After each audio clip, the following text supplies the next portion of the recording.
Hello, I'm going to show you some chord shapes today. The sun is coming up and I just can't wait to show you these things. Chords are very, very important, but on guitar they're very random and strange looking. There's really no rhyme or reason. Well, there is, but it's when you look at them, it's hard. They're just abstract shapes. So I'm going to give you only 4 shapes that are very simple. They're going to give you a foundation to build on.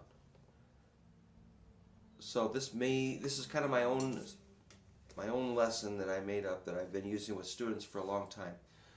So it may look different than what you see in books, but it's all perfectly sound. Oops, there goes the pick. Alright, here we go. First chord, E minor 7. I'm going to use the middle finger for a lot of things here today. Middle finger tip goes to the 5th string, 2nd fret. This is E minor 7. So I'm trying to make a lot of space here with the inside of my hand so I don't touch the strings. So that's why I'm kind of stretching out a little bit today. E minor 7. So that you're adding a B note to these open strings.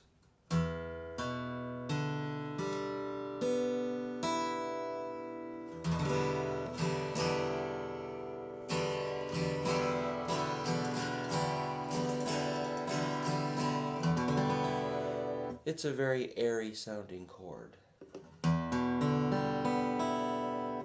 Some books, this is where I disagree with some books, they will tell you to use your index finger, which I suppose looks logical and it's not the end of the world, but try what I'm saying here. Try that middle finger, because now you're ready for the next shape, which is E minor. Middle and ring.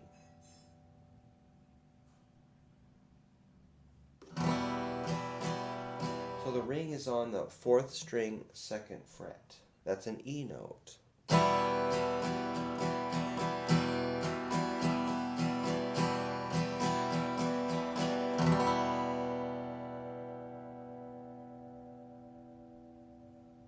So we've got E minor 7 and E minor.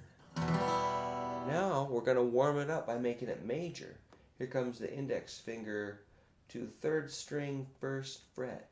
That's an E chord. And this is really fun to listen to the difference between minor and major. Here's the minor.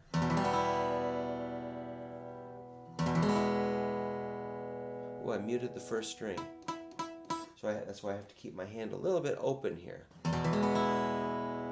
So what we had on the minor was an open G string. And if we bring that G up to a G sharp with the index finger, it's major. That would be called a flatted third when it's minor. If we raise it to a natural third,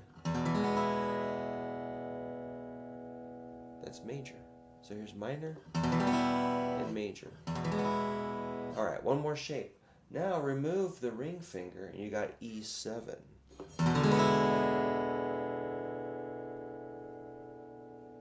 So your 4 shapes are E minor 7, E minor, E major, and E7. Let's do it one more time.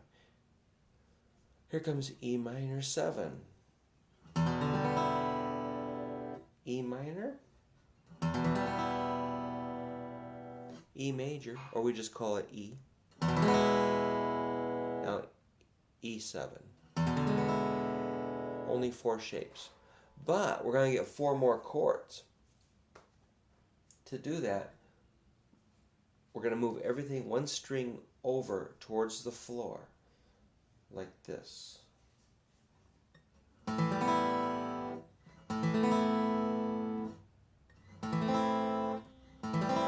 And that will give us 4 new chords. These are A-type chords. The first one's called A9. We're going to only hit 5 strings here. Next one's called A2. Next one's A minor. Next one's A minor 7. Let's look at these again. Here's your middle finger on the 4th string, 2nd fret. We're going to hit 5 strings total. That gives you an A9 chord. And it's just a mirror image of the first shape we did, the E minor 7. 1 string over is A9. So it's all about geometry, not really any formulas that you have to memorize right now or complicated shapes. We're making it as simple as possible. And the nice thing is you're getting centered with that middle finger here instead of your index, which kind of makes you bend your wrist a little bit and it kind of puts you in a weird position. Now I'll show you where this is going. Let's check that A9 one more time. I love to listen to each string one at a time. I call it quality assurance. We're making sure every note sounds good. Because if you had like a... you might not hear that when you strum. But if we carefully check, I'm trying to teach you to carefully check each note of every chord. That's the A9. Now the A2. We bring in the ring finger to 2nd fret, 3rd string, and combine those notes, which has a very cool sound. So I'm just picking through the strings one at a time.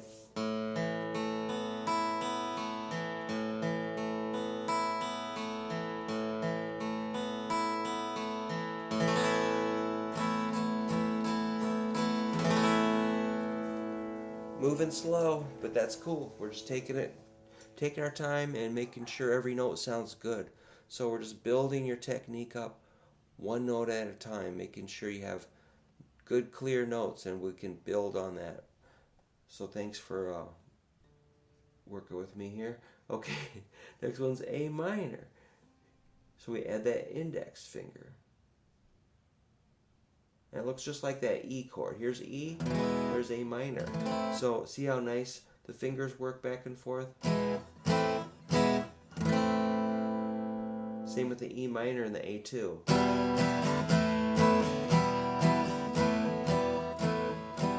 You'll see other books telling you to use these fingers. To me, that is twisting the wrist, so we're not going to do that for now. Thank you. Here's A minor, which we've added our index finger to the 2nd string, 1st fret. That's a C note. Very important chord. Let's make A minor 7 by removing the ring finger. We're adding a G note to our chord. A minor 7.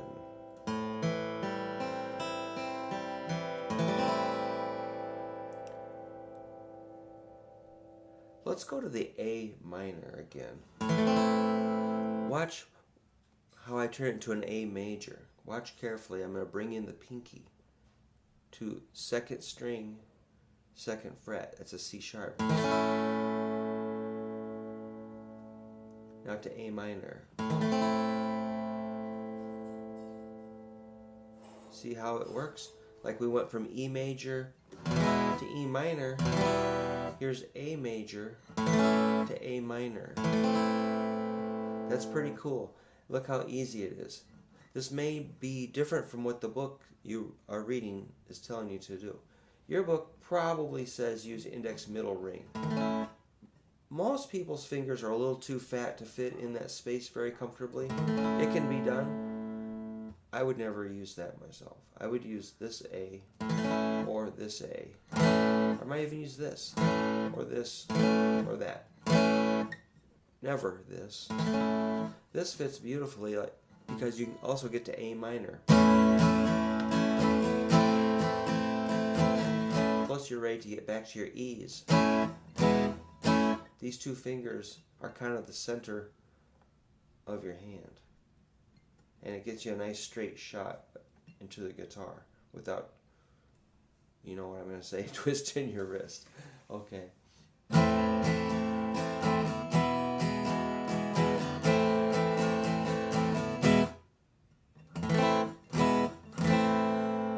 Let's make it major.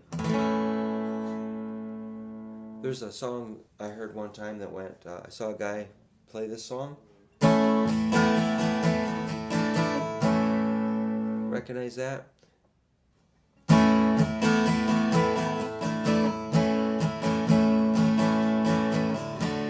Anyway, it was George Harrison from the Beatles. He used his fingers just like that on a video or a film clip I saw of the Beatles playing. That's how George does his A's. I was thinking, if that's how George did it, I think that would work for me.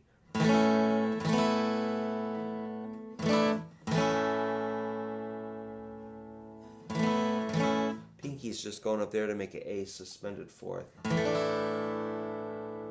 But see, this position helps you just be ready for that. And then you can easily get to your E's. And you're ready for B7 too. The fingers all stay in a nice, organized, less chaotic position. Alright, so let's review one more time. We got 4 shapes. This is shape 1, shape 2, shape 3, shape 4. Now let's just move them over to the A type chords. Shape 1, shape 2, shape 3, shape 4. They're exactly the same, just one string over. So that gives you 4 chords. I'm going to add a whole bunch more later, but that's all I'm going to do on this film clip. So I'm going to say goodbye for now, and please practice every day. Have fun with that guitar. Bye.